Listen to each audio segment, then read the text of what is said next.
Assalamualaikum warahmatullahi wabarakatuh. Selamat sore kepada teman-teman dan juga Ibu Ayu yang menonton video ini. Perkenalkan, kami dari kelompok 1 yang beranggotakan saya Dwiki Mulya Wiguna, nomor prasensi 10. Saya Samara Servis, presensi 31. Saya Mirza Farid Ataullah, presensi 19. Saya Zakia Versatif Komeni, presensi 11. Saya Farel Damara Putra, presensi 15. Akan membuat sebuah video tentang cara menginspeksi suatu kendaraan.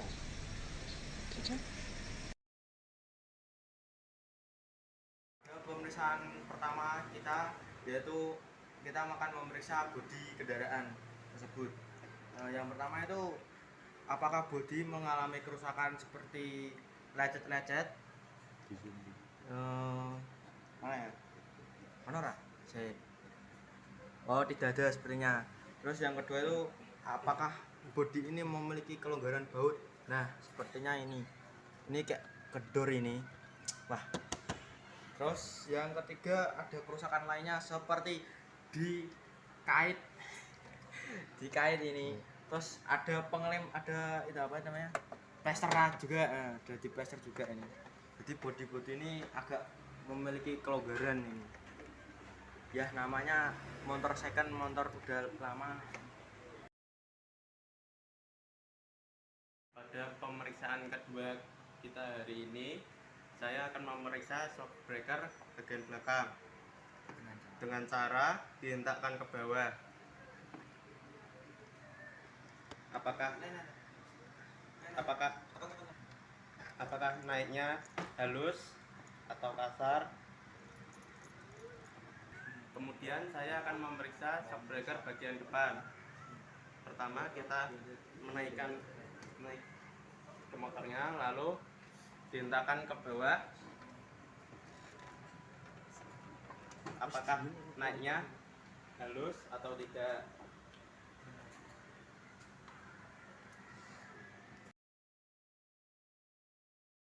Pemeriksaan ketiga kali ini kita akan memeriksa ban bagian belakang. Kita cek apakah ada retakan, gundul, atau benjolan. Kita akan lanjut ke roda bagian depan. Apakah ada retakan, gundul, atau benjolan. Dengan cara diputar perlahan. Pemeriksaan kedua bagian roda kali ini kita akan memeriksa keolengan roda. Mari kita cek apakah ada keolengan atau tidak dengan cara diputar ke depan.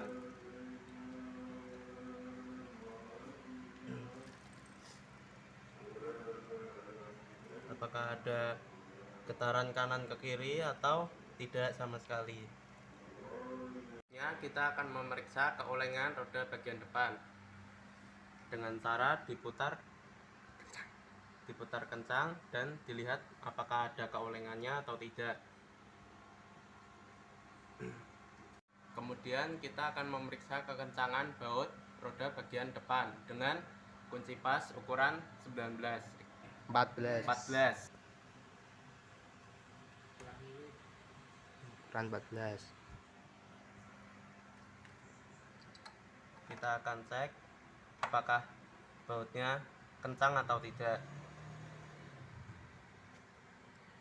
Kemudian kita akan memeriksa kekencangan baut bagian roda belakang.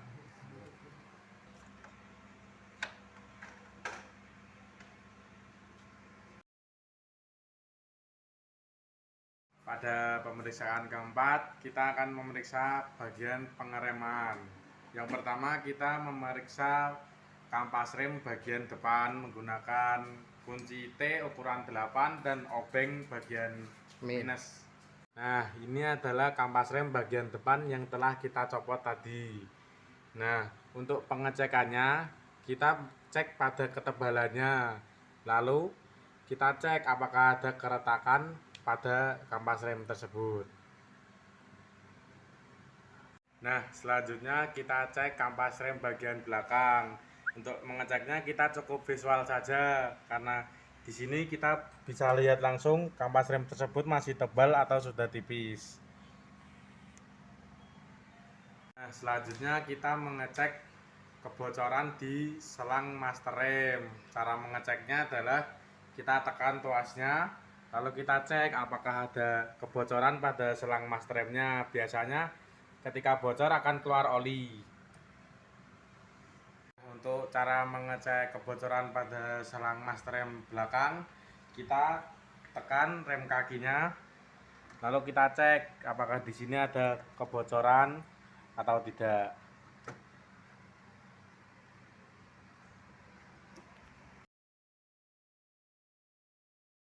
Pada pemeriksaan kelima, kita akan memeriksa bagian pelumasan dengan cara melihat dipstick oli yang akan kita buka dengan tang kombinasi dan lap.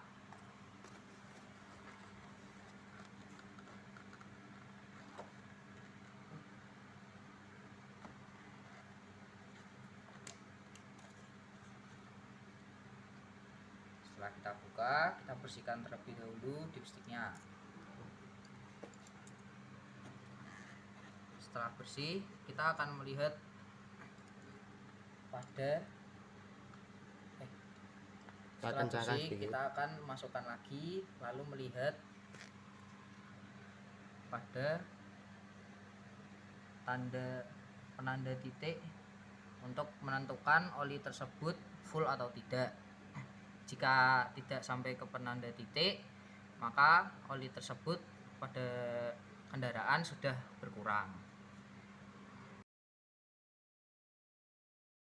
Pemeriksaan yang keenam, kita akan memeriksa busi kendaraan, yaitu berada di cylinder head.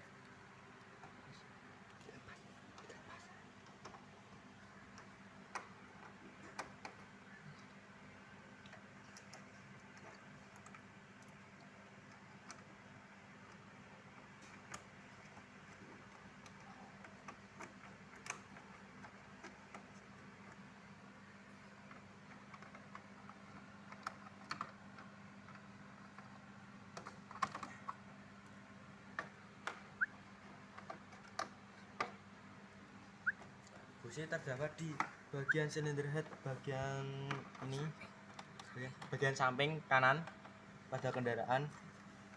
Yang pertama kita akan mencopot kop busi ini, lalu kita cek apakah kop busi ini bersih dan tidak basah. Ternyata terdapat debu, sedikit debu, kita bersihkan. Tuh. Lalu kita akan mencopot busi dari cylinder head menggunakan kunci busi dan obeng. Lalu pertama kita akan masukkan dulu, kita pasin dulu, lalu kita putar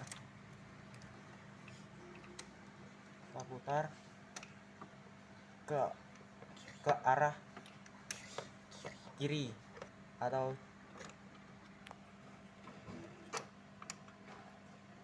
ke atas. Oke, sudah terlepas, kita putar saja ke kiri berlawanan arah jarum jam.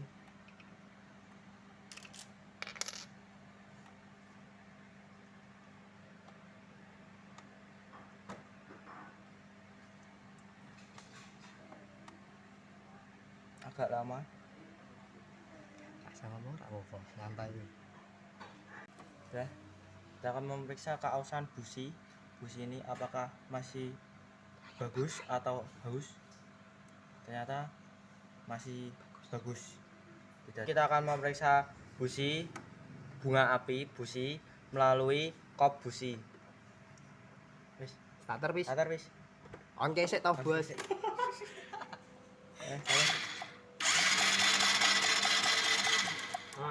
Aman. Kita lihat bunga api apakah besar atau tidak.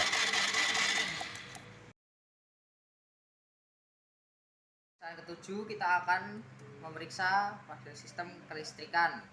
Yang pertama kita akan mengecek bagian lampu. Yang pertama kita akan on-kan, lalu kita cek bagian belakang, lampu bagian belakang apakah aktif atau tidak. Setelah itu kita cek sen kiri, lampu sen kiri apakah berfungsi atau tidak. Lalu sen bagian kanan kita cek. Oh. Lalu lampu sen yang bagian kanan kita cek berfungsi atau tidak.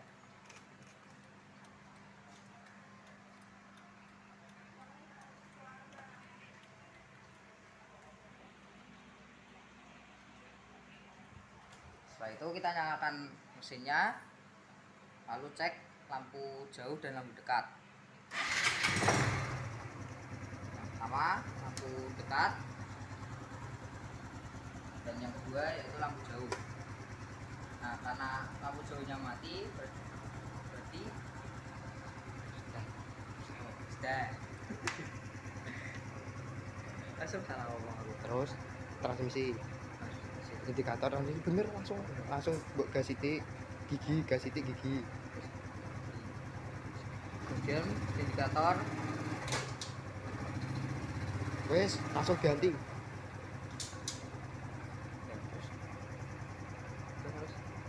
kita akan memeriksa bunyi klakson nyaring atau tidak, jelas atau tidak.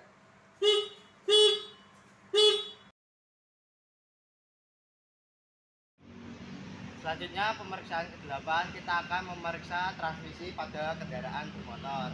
Karena motor ini merupakan motor bebek, maka kita harus menghidupkan kunci kontaknya, lalu kita hidupkan mesinnya untuk mengetahui perbedaan gigi pada motor tersebut. Kita on-kan motornya terlebih dahulu.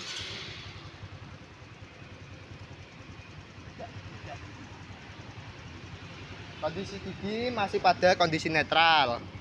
Kemudian kita gas sedikit, kita pindah gigi 1 ternyata lancar, kita gas lagi, pindah gigi 2 lancar, gigi 3, gigi 4. Nah, untuk gigi kembalinya 3, 2, 1 netral.